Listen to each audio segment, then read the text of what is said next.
I believe that the business model that we are setting up, which is a data economy-based business model or data capitalistic or whatever you would call it, does not really fit to the promise of AI. And for a particular reason, I will try to make an analogy to something that relates to all of us. So imagine that you have baked a bread and you share that bread with your friends.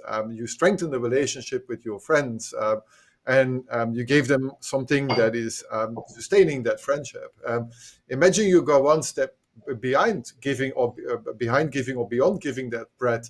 You give them the recipe and the grains for the wheat to grow that wheat that you need to bake the bread. And then you do not only strengthen that relationship, you give them the power to give that same present to somebody else.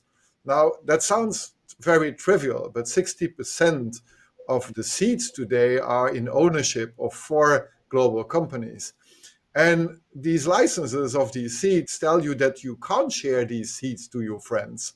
And these licenses tell you all kind of restrictions, how you can grow these seeds and the wheat and these restrictions. And I think everybody knows that case, that we are create amazing asymmetric relationship between 4 powerful global companies and people. And it cuts in our freedoms. It cuts in the freedoms of the agriculture movement. And there is even in Berlin now an open source movement for creating open source seeds. So that's what I'm doing all about. I'm trying to prevent that future that where the grains in analogy are the data. And to be able to do that, you need to create an alternative system. And I've been looking and trying to find out how you hack a monopoly before it is there, because we're living in a world today where we don't have an answer to create an alternative to Google search. Not that Google search is bad, but we should question if 92% of our population is driven by one single algorithm, if that is really a good thing.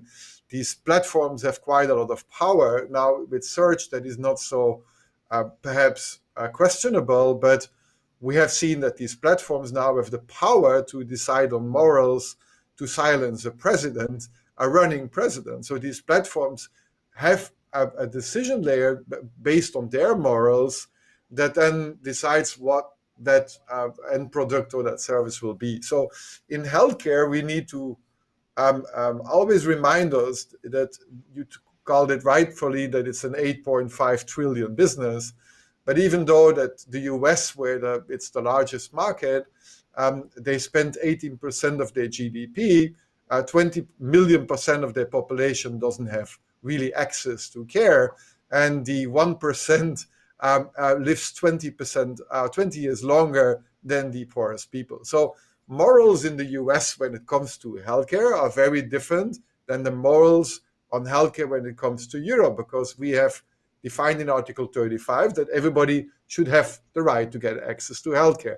And that's what I'm working on. I try to just see that we don't get in that huge power asymmetry where suddenly a different moral view of access to healthcare, which is purely driven by shareholder value profits, where life-saving knowledge, which is an extraction out of the data that we produce, and we produce 95% of the data of the health universe, we humans and people, that the extractions, we getting that back as social value.